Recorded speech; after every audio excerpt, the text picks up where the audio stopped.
At we will live on our Facebook group. At salamat sa Panginoon na tayo po ay binigyan ng pagkakataon upang patuloy na ating matunghayan ang patuloy na pagpapala ng Panginoon sa bawat isa sa atin. At atin pong ipagpapatuloy ang ating napag-aralan dito po sa Biblical History. At patuloy nawa na ang Panginoon ang siyang ating gabay sa ating papatuloy na pag-aaral na ah, dito sa buhay ni Isaac habang siya ay ah, tumatanda at alam natin na siya po ay nagkaroon ng pagpapala doon kay Jacob sa pamagitan po ng isang paglilinlang. Ngunit yun po ay nagdulot ng kalungkutan sa kanilang tahanan. At ating matungayan sa umagang ito na walang idudulot po yung ah, pagsinungaling, ano? At okay, live muna natin. Okay. Okay. So, handa po tayo sa ating pag-aaral sa umagang ito. Una sa lahat, at akin pong uh, inaanyayahan at patuloy na pinasalamatan ang ating mga nagsusubaybay sa ating pag-aaral dito po sa Biblical History na may mga lesson na nais ng Panginoon natin pong lasap, maunawaan at makalearn po tayo ng mga kapupulutan ng aral, ano? At okay, bago po tayo magpatuloy, uh, atin pong basahin ang prayer thought. Okay. Jacob thought to gain a right to the birthright through deception, but he found himself disappointed. He thought he had lost everything, his connection with God, his home, and all. Yun po ang kanyang naisip at talagang nagdalamhati po siya sa nagawa niya, no? So, ibig sabihin, mayroon pong proseso na nangyayari sa kanya na para bagang nawala na siya ng pag-asa, no? Na siya ay napahiwalay sa kanyang tahanan at ngayon ay naging fugitive. Sabi nga po ay palaboy-laboy, ano? Kung saan po siya na makapunta. Pero ganun pa man ay ang kanyang ina ay mayroon pong panukala, ano? Nasabi dito, uh, and there he was a disappointed fugitive. Yan sabi, yung palaboy-laboy, yung talagang wala kang tahanan, ano? But what did God do? He looked upon him in his hopeless condition. He saw his disappointment, and he saw there was material there that would render back glory to God. No sooner does he see his condition than he present the mystic ladder, which represent Jesus Christ. Here is a man who had lost all connection with God, and the God of heaven looks upon him and can sense that Christ shall bridge the gulf that sin has made. Wow. Napakaganda po nito mga kapatid na sa kabila noong kanyang ginawa na kanyang nilinlang ang kanyang ama at dinayaan niya ang kanyang kapatid. Hindi lamang makaisa, kundi pangalawa na kung saan ay bininta ng kanyang kapatid na si Esau ang kanyang pagkapanganay at sa pangalawa ay yung pagpapala na sana ay plano ni Isaac para kay Esau ay ipinagkaloob kay Jacob. Ngunit ganun pa man, ang Panginoon po ay nakatingin sa kanya at ginawan po ng kaparaanan na mayroong hope, mayroong pag-asa na ang koneksyon na kanyang iniisip na nawala ay sa pamagitan ng hagdan sa panalangin ay magkaroon siya ng koneksyon.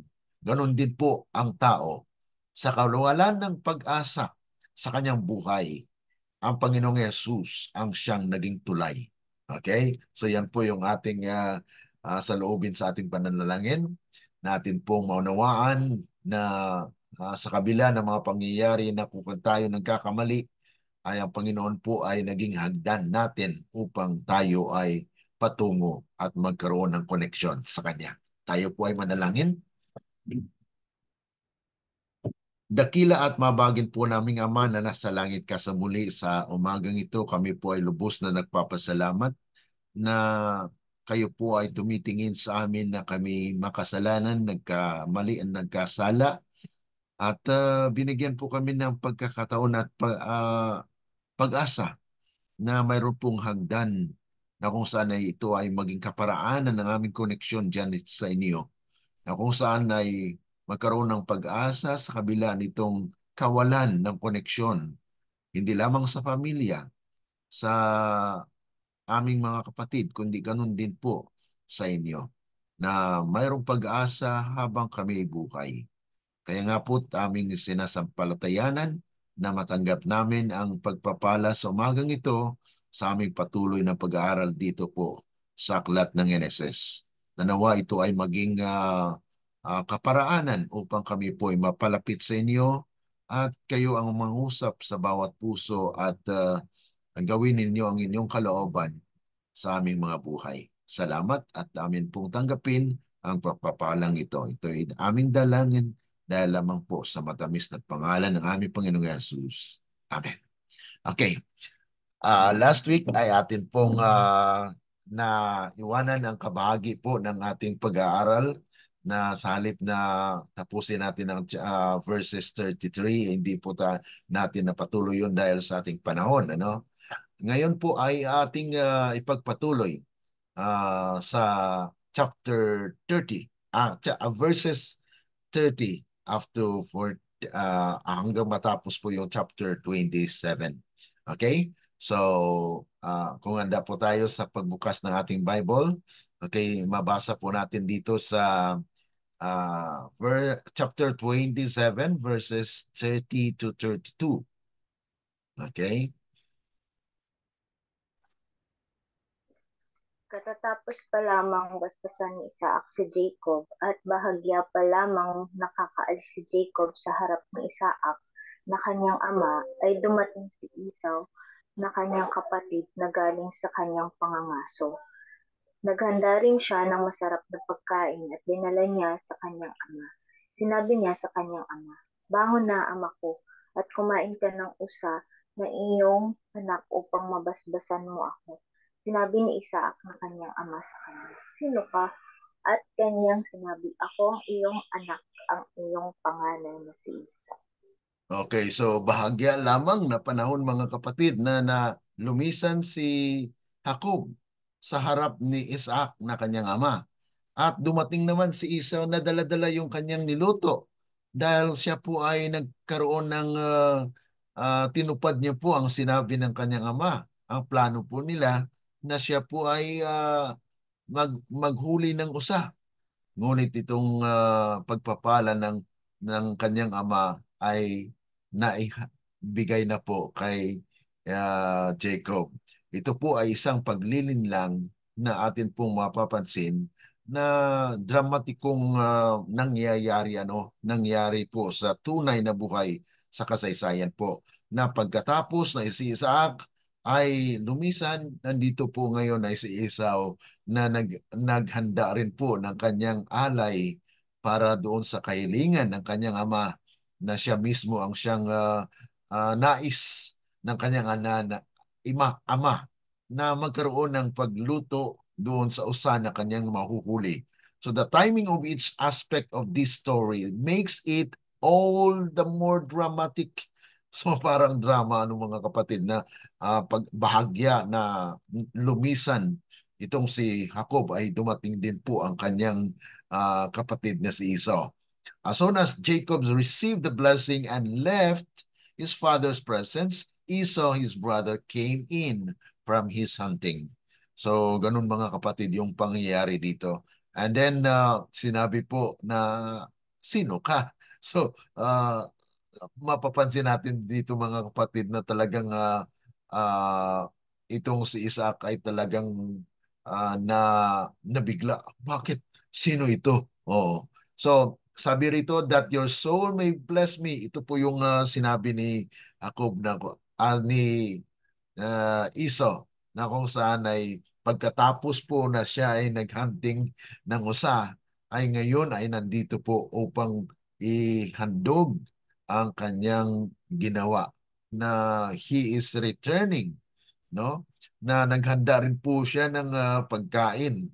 Nagluto po siya para masatisfy po yung kahilingan ng kanyang ama. So, expecting na matanggap niya po yung pagpapala. Ngunit ano pong nangyari mga kapatid? Itong si Isaac ay talagang sabi niya, sino ka? This question may have seemed strange to Esau. But he remembered that his father was old and could not see well. Esau probably first thought this was a simple mistake. Akala sa pag-iisip siguro ni Esau mga kapatid ay konting pagkakamali dahil tumatanda na rin po ang kanyang ama. Kaya kanyang iniisip na baka nakalimutan ng kanyang ama. Ngunit ganun pa man mga kapatid ay mapapansin po natin dito sa verse 33. Okay? Ang verse 33 po, ito po ang reaction. Okay? Basahin po natin sa verse 33. At nanginig ng husto si Isaac at sinabi, sino nga iyong kumuha ng usa at dinala sa akin at ako'y kumain noon bago ka dumating at siya'y aking binasbasan, kaya't siya'y magiging mapalad.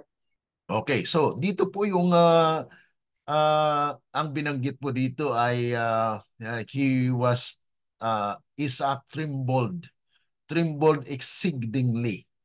So ano ang ibig sabihin nito mga kapatid? Nangilabot ng mainam. nang, nang mainam ito si Isaac, ano? At sinabi, sino nga yaong kumuha ng usa? Sa totoo mga kapatid, di po usang niloto, ano, kambing po yun, ano? Ngunit ganun pa man ay inakala ni Isaac na yun po ay usa. Okay? So, si Isaac began to shake convulsively. Parang panito mga kapatid, talagang it was na nanginginig po talaga siya, no? Dahil doon sa deep sense of feeling na something wrong happened. Ano pang nangyayari? Sino ba yun? So, mga kapatid, dito po yung deep sense of something that had gone wrong na kung saan ay sa plano niya na i-bless si Esau, ang na-bless niya ngayon ay si Jacob. So yun po yung mga pangyayari dito sa kasaysayan na ang panukala ni Isaac ay mai-bless yung kanyang panganay. Pero yun po ay paglabag doon sa sinabi ng anghel kay Rebecca noong nagbubuntis pa po siya na kung saan ay sabi ng anghel na ang panganay ang maglilingkod doon sa bunso. So Isaac trembled exceedingly. Po yung paulit-ulit ng mga kapatid na kung saan ay it was a trouble that gone wrong. Na kung saan ay sabi rito, Isaac was troubled because he knew he had tried to work against the plan of God. So ito po isang pagkakamali din ni Isaac mga kapatid, ano, na alam niya na sinabi ng Diyos na ganito ang plano ko, ang nakahula sa iyong mga anak. Na yan po ay sinabi doon sa chapter 25 verse 23. And God had beaten him at this point, ano?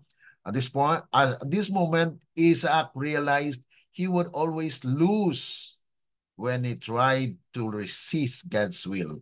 Yan din po mga kapatid, kung tayo po ay nagre-resist doon sa kalooban ng ating Panginoon, na minsan ay pinupangunahan po natin ng Panginoon na gumagawa tayo ng mga bagay na hindi naman angkop at ugnay doon sa mga panukala ng ating Panginoon.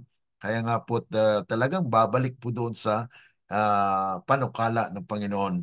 Even when He didn't like God's will. Minsan hindi natin gusto yung kalooban ng ating Panginoon. Pero ganun pa man ay nangyayari po. At ito ay sampal at beaten or talagang hagupit ng ating Panginoon. Hagupit parang talagang napakasakit po yun, no? Na bakit nangyari ito? Oh. And he came to learn that despite his arrogance against God's will was glorious. Dito po ang talagang realization ni Isaac na mali ang kanyang ginawa din na pinaalam niya sa kanyang anak na panganay na ang blessing ay para sa panganay. Pero hindi niya sinangguni o hindi niya sinabi na mayroon pong hula. Mayroong talagang kalooban ng Panginoon na hindi iyong panganay ang ibe-bless, kundi iyong bunso. Dahil yun po ang nasa hula. Okay? So yan po yung kalagayan dito na si Isaac din po ay nagkaroon ng realization na mali din po ang ginawa niya. Bakit?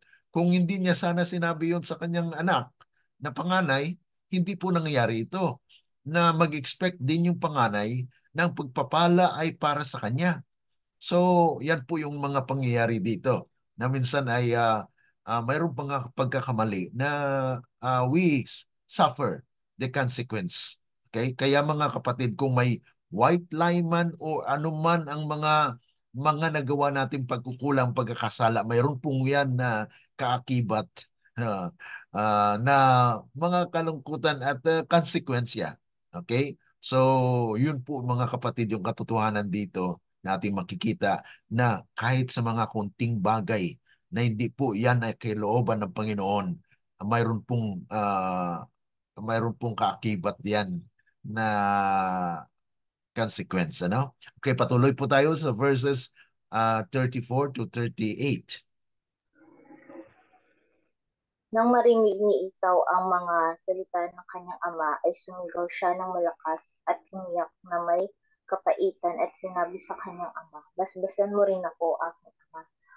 Ngunit sinabi niya, "Pumarito ang iyong kapatid sa pamamagitan ng bandaraya at kinuha ang basbas sa iyo." At kanyang sinabi, "Hindi ba't tumpak na ang pangalan niya ay Jacob? 2 ulit niya akong inagawan. Kinuha niya ang aking pagkapanganay at may kinuha ang basbas sa akin." At kanyang sinabi, "Wala ka bang inilaang basbas para sa akin?" Sumagot si Isaac kay Esau, "Ginawa ko na siya bilang Panginoon mo at ibinigay ko sa kanya ang lahat niyang mga kapatid bilang mga lingkod at binigyan ko siya ng trigo at alak. Ano ngayon ang magagawa ko para sa iyo, anak ko?" Sinabi ni Esau sa kanyang ama, "Wala ka na bang basbas maliban sa isa, ama ko? Basbasan mo rin ako, ama ko." At sumigaw si Esau at umiyak. Ito po ay talagang reaksyon. Reaksyon ng isang taong dinaya. Ano po?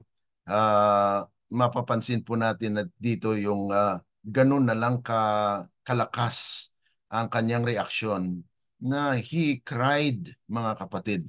Dahil nang marinig ito ni Iso na mayroong kumuha ng basbas na sana ay para sa kanya. So, ito po yung reaksyon na umiyaw siya ng malakas at ng di kawasang kapanglawan na ito po ay dulot ng hindi lamang hindi yon pagsisisi sa nagawa niya dahil napapansin niya, mga kapatid, at sinabi niya sa kanyang ama na hindi lamang pang-isa. May nauna po nagawa si Jacob na talagang bininta bininta nito kaya sinabi po ni Esau dito na hindi lamang ah, isa, kundi may pangalawang paglinlang at pagdaya ang ginawa po ni Jacob dito. Kaya twice na una, hindi na-realize yun ni Esau na he was actually deceived by his brother na bininta yung kanyang birthright. Ngunit ganun pa mga kapatid, yun po talaga yung nangyayari dito, na the blessing was given to Jacob. At kaya nga po, it was a deep and strong description dito na humiyaw. He exclaimed, mga kapatid, exceedingly great and bitter cry. So yun po yung description po dito na kung gaano kalungkot at gaano po yan uh, kapanglawan or talagang deep sadness na nangyari po sa buhay ni Esau, na kung saan ay he sold out his birthright and now the blessing has gone. So yan po yung mga kapatid, yung talagang it was taken from him. Na parang dinaya siya, pero mayroon din pagkakamali dito si Esau, mga kapatid, dahil binintan niya nga dahil sa gutom na gutom siya, ano po. At yun na nga ang sabi po rito, bless me also. Mayroon pong talagang this is actually a pleading. Nag-plead po si Esau, wala na po bang blessing na nakalaan para sa akin, na kung ang blessing mo ay pinagkaloob mo na kay Jacob, wala na bang natira? So ito po ay talagang yung pagkikisamo ni Esau na uh, kung mayroon pa bang mga pagpapalang kanyang tanggapin o matanggap mula sa kanyang ama. Ngunit mga kapatid, ay ito nga po ay uh, we understand that Esau valued his father's blessing mainly in material terms. He did not value the blessing's spiritual value. Yun po ang ating napapansin din po dito, mga kapatid. Hindi doon siya na uh, nagkaroon ng sadness o kapanglawan sa mga spiritual na blessing, kundi doon sa mga material blessings na ipagkaloob ng kanyang ama, na kung saan ay ang blessing ay magkaroon po ng kagalakan sa kanyang tahanan. Bakit po? Because of abundance, na kung saan ay matatamo niya sa blessing na yan. Dahil sila ay nananampalataya na yung blessing ng Panginoon ay ipagkaloob mula sa Ama. So yun po ang tinatawag nating advantage of being a firstborn. Dahil ang pagpapala po ay ipagkaloob doon sa panganay. Ngunit sa pagkakataong ito, mga kapatid, he was taken from him. Yan po ay kinuha sa kanya sa pamagitan po ng daya. Okay? So both Isaac and Esau were grieved when they understood that what Jacob did. And now Esau was concerned about the birthright. Nung bininta niya po yung kanyang pagkapanganay, ay hindi niya pa na-realize yun. But now he realized na it was taken from him. Kaya ito po ay katuparan ng hula na ang panganay ay maglilingkod. Ngunit mayroon pong naiwan pa na pagpapala, at mababanggit po natin dito na iba po yung pagpapalang tinanggap o blessing na tinanggap ni Esau dito. Dahil yun po ay talagang kasukdulan ng kasamaan ng tao na mangyayari po sa buhay. And now Esau was concerned about the birthright previously in Genesis. Okay, 25 natin na po ng napag-aralan. He was willing to sell his birthright for a bowl of stew. And he despised his birthright. Now he wanted the material and social advantages of the birthright. Yun po yung kanyang ninanais lang. Yung advantages na matanggap niya mula doon sa kanyang pagkapanganay, na ang pagpapala ay mapasa kanya. Pero wala po yung spiritual na kalagayan. Okay? So for he has supplanted me these 2 times. Yan po ang kanyang inamin at na-realize na he was actually deceived twice, not only once. Esau failed to take responsibility for the fact that in the first of the two times he referred to, Esau actually despised his birthright. Siya mismo actually ang nakakuan dito, realize na pagkakamali niya na ibininta niya po ang kanyang pagkapanganay. Selling it to Jacob for a bowl of stew. Dahil lang doon sa pagkain, na kung saan ay he was given into, na kung saan ay pagkaloob niya, ay bininta niya ang kanyang birthright na akala niya ay talagang wala pong saysay ito. Pero mga kapatid, dito na-realize niya na kung saan ito po ay napakahalaga. Esau could not truly say that Jacob took away my birthright. Hindi niya po talagang tihasang sinabi po yan na sa kanyang ama na ipinagkaloob niya rin ang kanyang pagkapanganay dahil lang doon sa pagkain. So, Esau gave it away and God was Lord over his birthright anyway. So, ang Diyos pa rin mga kapatid, yung talagang nakakaalam at siya po ay yung may-ari ng lahat ng mga pagpapala bilang birthright na kung saan ay ipagkaloob doon sa kanyang anak. So, Esau lifted up his voice and wept.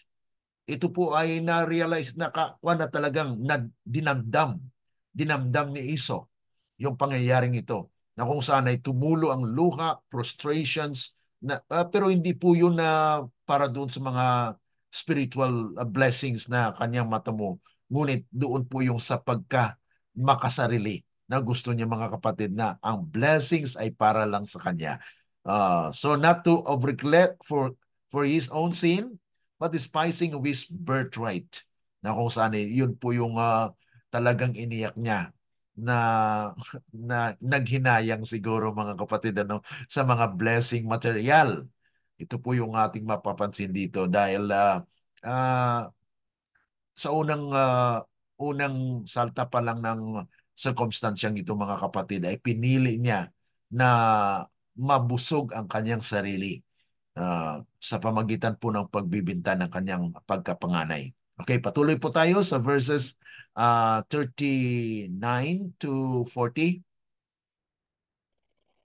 Sumagot si Isaac na kanyang ama, tignan mo, papalayo sa taba ng lupa ang iyong tahanan, at papalayo sa hamog ng langit sa itaas.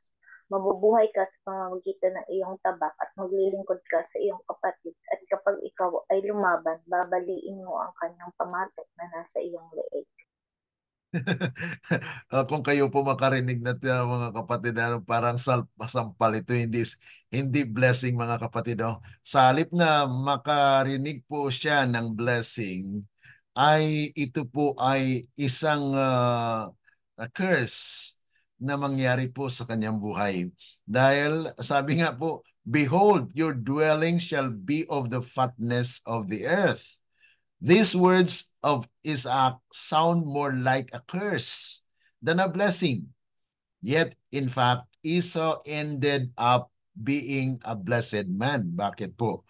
Many years later, when he met Jacob again, he could say the blessed words, I have enough, my brother. So mga kapatid, dito po yung makita natin na there is actually positive and negative na nangyayari po sa buhay. Na bagamat mayroon pong frustration, mayroon pong mga kahirapan na maranasan na sa buhay, sa bandang huli ay we can realize I'm still blessed. Okay? Ganun pa man ay nangyari po na minsan ay yung mga kawalan sa ating buhay ay naging kabahagi po ng ating karanasan na ma-realize natin in the long run na masalamat din kasi nangyari ito sa buhay. Naka-learn po ng kamalian. Naka-learn tayo na we realize mali ang aking ginawa. Sabi nga po dito, by your sword you shall live. Dahil dahil mayroon pong contention na mangyayari po sa kanyang buhay dahil matutupad na po yung sinabi doon na maglilingkod, you will serve your brother. Whatever blessings and security Esau might enjoy, it would come as a skillfully wielded his sword. His life would not be easy, though it could be blessed. So, may mga konting blessing, pero hindi po yun talagang sapat doon sa kanyang inihiling na kung saan ay parang expectation niya na yung pagpapala material things na ipagkaloob po sa kanya. At sinabi pa nito ni Isaac, mga kapatid, you shall serve your brother. So ito na po yung katuparan doon sa hula na kung saan ay na-realize ni Isaac na ito nga ang kalooban ng Panginoon. Na ito ang sinabi ng Panginoon, pero hindi niya sinabi yun na yun po yung panukala ng Panginoon. At ngayon it was declared ni Isaac kung ano ang kalooban ng Panginoon. Na-realize kasi ni Isaac na ito nga po yung kalooban ninyo. So, yun po yung sinasabi dito na parang this is now a recognition or acknowledgement that God's will must come into reality. Na kung saan Esau would be under Jacob. Dahil yun po yung sinabi ng anghel doon sa chapter 25 na kung saan ay ang panganay ay siyang maglilingkod doon sa bunso. But not forever. Ito po yung talagang nakatala. The promise also was that Esau would break his yoke from your neck, that he would not forever serve or be under his brother Jacob. So ito rin po ay talagang mayroon pong pasubali, parang mayroong hope na hindi talaga siya everlasting, na wala ng pag-asa. Kundi binigyan din po ng pag-asa ni Isaac, si Esau, na hindi po ito habang buhay na ganon. Because time will come that you will also be blessed. So yun po mga kapatid, yung dito, yung application sa ating mga buhay. Minsan makaharanas po tayo ng frustration, disappointment, na hindi po natupad yung mga ninanais natin. Pero at the long run, you will realize later at tama ang Panginoon. Tama na siya pa rin po yung may akda. Siya po ang nakakaalam ng masigit sa ating nalalaman, mga kapatid. So yan po yung mga realization po dito na sinasabi po ni Isaac kay Esau. Okay, patuloy po tayo sa verses 41 to 42. Kaya't tinapuutan ni Esau si Jacob dahil sa basbas na ibinigay sa kanya ng kanyang ama. At sinabi ni Esau sa sarili, malapit na ang mga araw ng pagluluksa sa aking ama. Pagkatapos ay papatayin ko si Jacob na aking kapatid.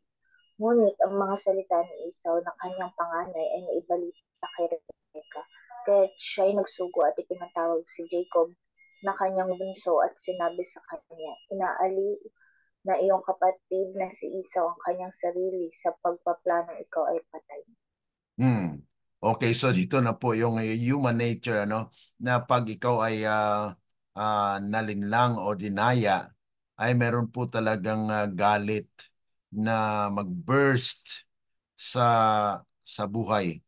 Kaya itong si Esau, mga kapatid, ay talagang dahil doon sa narinig niya na blessing, it was actually not a blessing but a curse that was given by Isaac, ay nagkaroon po siya ng hatred, na nagkaroon siya ng hate sa kanyang sarili, mga kapatid, na kung saan ay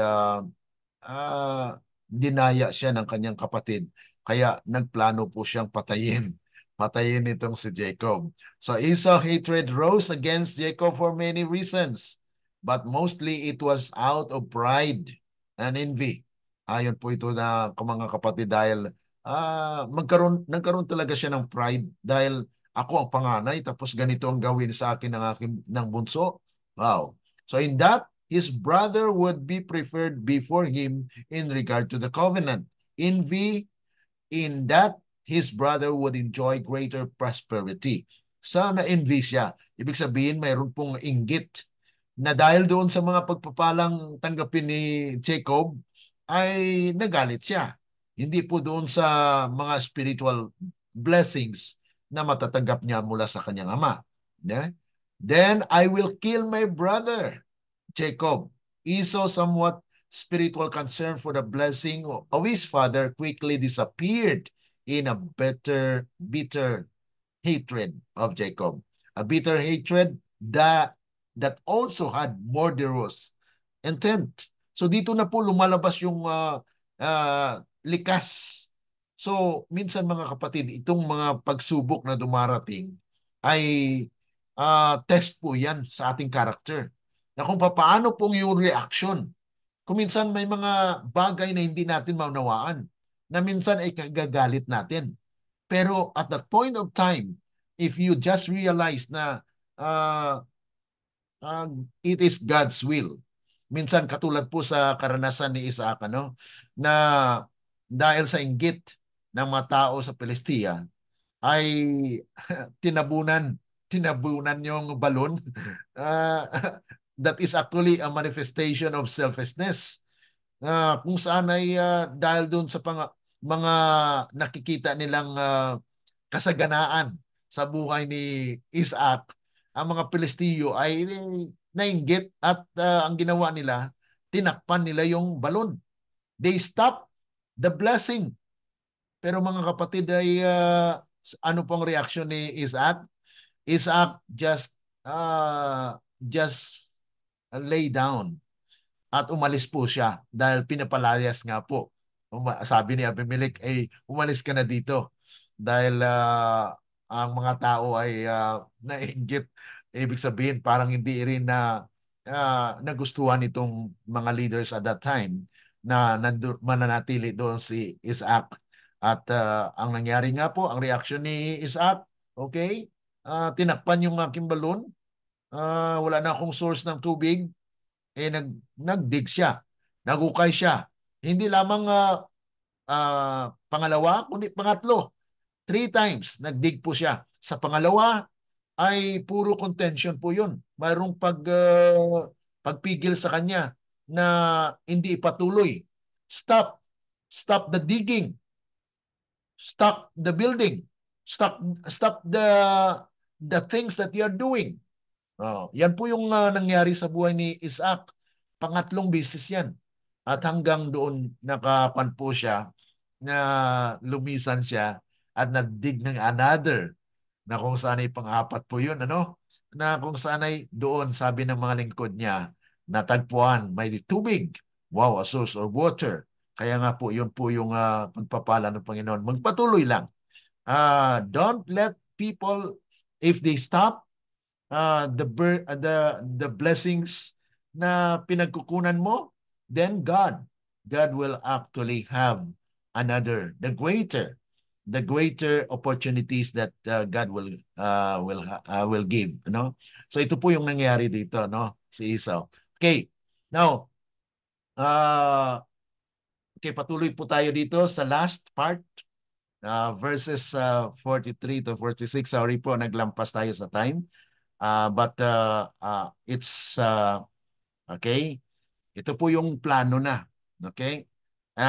There's a plan. Dahil alam na nabunyag yung galit ni Esau kay Jacob. At napag-alaman po na may plano na patayin po si Jacob. Kaya ang plano ni Rebecca dito mga kapatid ay kung basahin po natin, okay,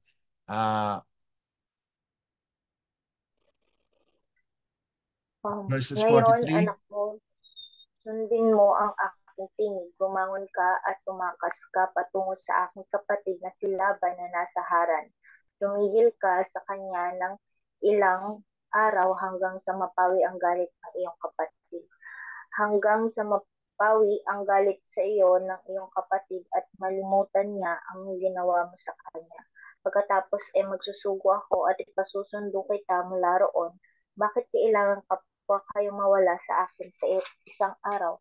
At sinabi ni Rebecca kay Isaac, ako'y yamot na sa aking buhay dahil sa mga anak na babaeng ko.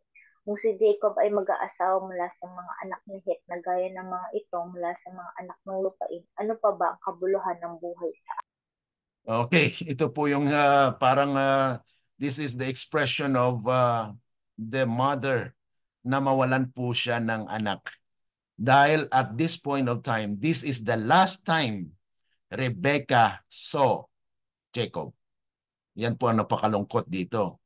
Dahil ito po yung sumpa o consequence na nangyari po kay Rebecca. Dahil si Rebecca po yung unang nagplano nito na kunin yung pagpapala, na ibigay kay Jacob yung pagpapala.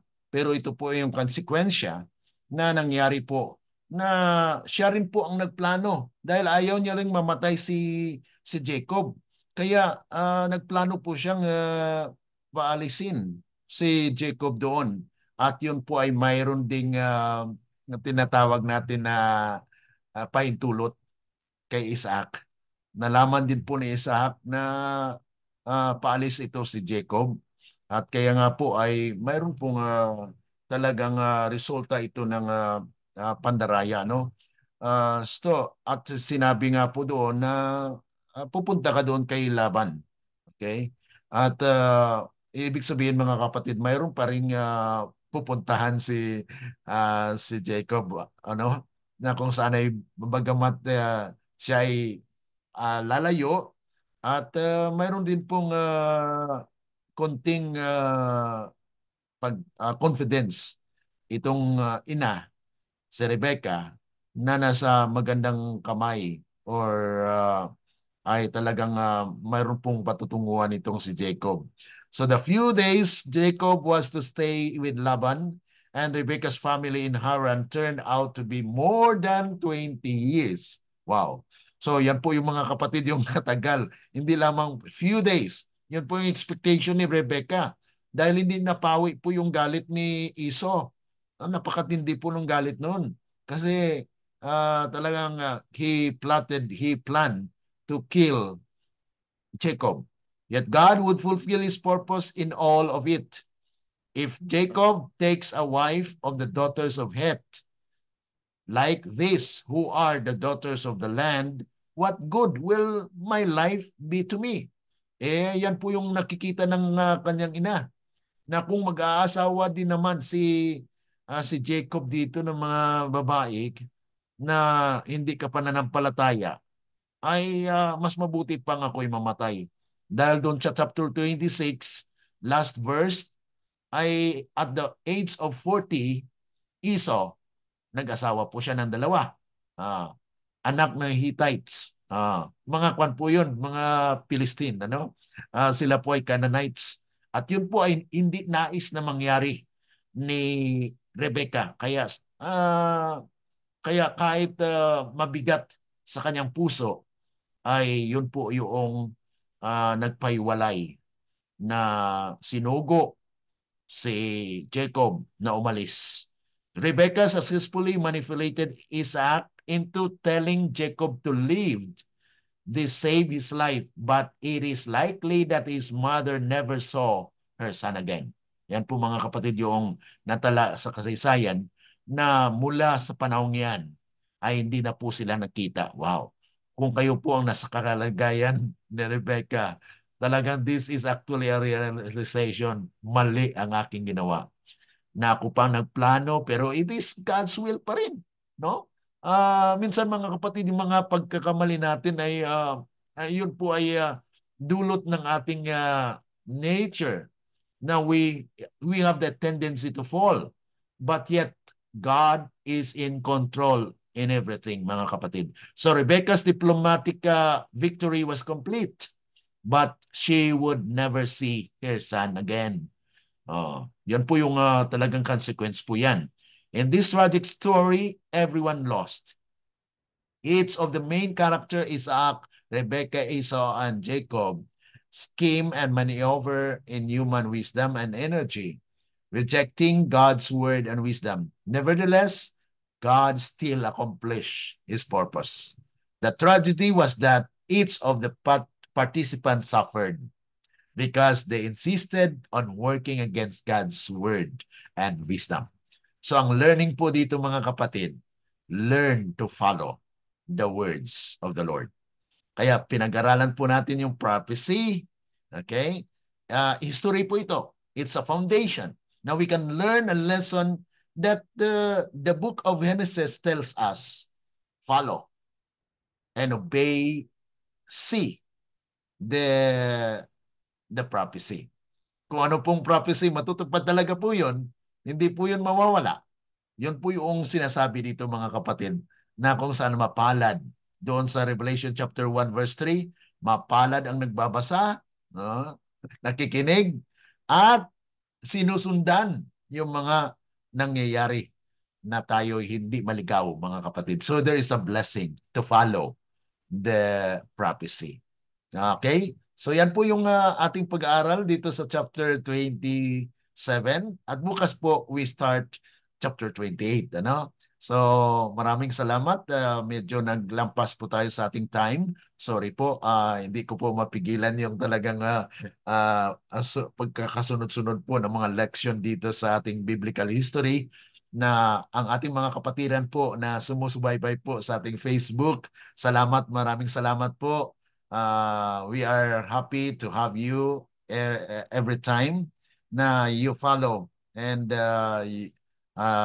you're welcome every day na kung saan ay papatuloy po natin ang ating pag-aaral. Any reaction po kung mayroong reaction before we end? Kung mayroon po mga reaction doon sa ating Facebook live, you can just type and we will try to answer them and to consider your reactions. Okay? Mayroon po bang reaction or tawag nito yung kung ano po yung masasabi natin, what we have learned. I know that we learned something here today, and I hope God will bless us as we continue to serve Him. Okay? So, salamat. Kung wala po, we will close our study for today. Maraming salamat po sa ating taga-subaybay at sa ating mga kapatid. Brother June, thank you po. God bless. To Susan, God bless po sa inyong pagpatuloy na pagsubaybay po dito sa ating platform. At ganoon din po sa ating mga kapatid na mga kaibigan na sumusubaybay po, those who are following our FB Live. Thank you so much. May God bless you. And for a close, Sister Susan, can you have anything to say? Wala po. Thank you po sa message. Okay, God bless. Okay. Good morning po. Okay, so tayo po ay manalangin. Sister Susan, can you offer a prayer, please? If you, is it okay for you there? Sige po, tayo po mag-pray. Okay, sige, thank you. Ama, nagpapasalamat po kami na ikaw po ay aming Diyos na nagpahayag wala pa sa buhay ni Abraham, naroon ka na. At salamat po sa biyaya na ang bawat aming mga kilos at pag-ugali at desisyon, tulungan mo po, Ama, na Yes, Lord. nakasentro lahat sa iyo at bigyan mo kami ng kaunawaan katulad ng ginawa mo po sa isang pamilya na all things work together for good for Yes, those Lord. who love you.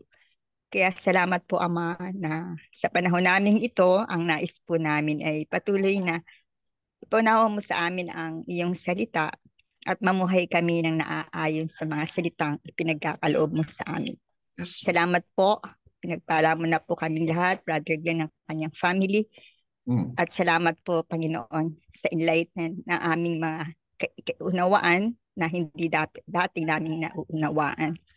Kaya lahat ng papurit pagsamba sa umagang ito ay amin pong ibinabalik sa iyo sa pangalan ng Panginoong Jesus. Amen. Amen. Let the words of our mouth and the meditations of our hearts be acceptable unto the insight, O Lord, our strength and our Redeemer. Amen.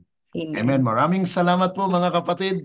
At tomorrow, we continue on with chapter 28. Okay? You can just follow our live and YouTube channel.